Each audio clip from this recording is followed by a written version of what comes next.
সর্ষে পার্শে, পার্শে সর্ষে। বন্ধুরা, তোমরা সবাই কেমন আছো? ভালো আছো তো? তোমাদের আজকে দেখাবো সর্ষে আর পার্শে তাদের বন্ধুত্ব কেমন হয়। কথা না বাড়িয়ে যা যা হেসেলে। এবার হবে পার্শের গায়ে হলুদ, নুন। এবার আমি পার্শেগুলোকে মাখিয়ে নিচ্ছি। পার্শেগুলো একটু হলুদ নুন মাখানো থাক, 5-7 মিনিট মাখিয়ে রাখি। কড়াও আমার গরম হয়ে গিয়েছে, দিয়ে নেবো খানিকটা সর্ষের তেল। তেলও আমার গরম হয়ে গেছে। এবার মাছগুলোকে আমি এক এক করে ভেজে নেব। মাছগুলো আমার ভাজা হয়ে গিয়েছে। এবার আমি মাছগুলোকে তুলে নেব। এই তেলটার মধ্যে দিয়ে নেব আমি একটু কালো জিরে ফোড়ন, দিয়ে নেব একটুখানি জল। কেন বলো তো?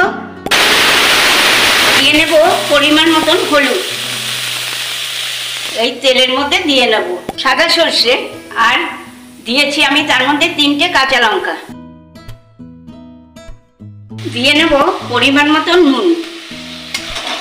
দুবার নাড়াচাড়া করে এবার আমি পরিমাণ মতন জলও দিয়ে নেব, কিছুটা কাঁচা সর্ষের তেল। এবার তাহলে পার্শের সাথে সর্ষে ফ্রেন্ডশিপটা করিয়ে দেওয়া যাক।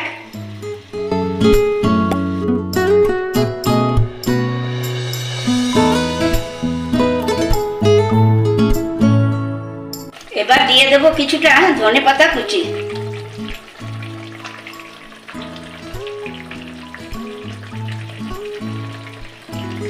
দেখো পার্শেগুলো কেমন বন্ধু সর্ষেকে পেয়ে গলা জড়াজড়ি করে আছে। কি বন্ধুরা, কেমন লাগলো আজকে আমার এই সর্ষে পার্শের বন্ধুত্বটা? আমার এই রেসিপিটা যদি তোমাদের ভালো লেগে থাকে তাহলে একটু ফেসবুক আর ইউটিউবে কমেন্ট করে জানিও। সঙ্গে লাইক আর শেয়ার হবে তো? মনে আছে নিশ্চয়ই মুখার্জিস কিচেন। তাহলে আজকে আসি, টাটা, বাই বাই। তোমরা সবাই ভালো থেকো, সুস্থ থেকো। নেক্সট দিন চলে আসবো আবার নতুন কোনো ভিডিও নিয়ে। Tata, bye bye.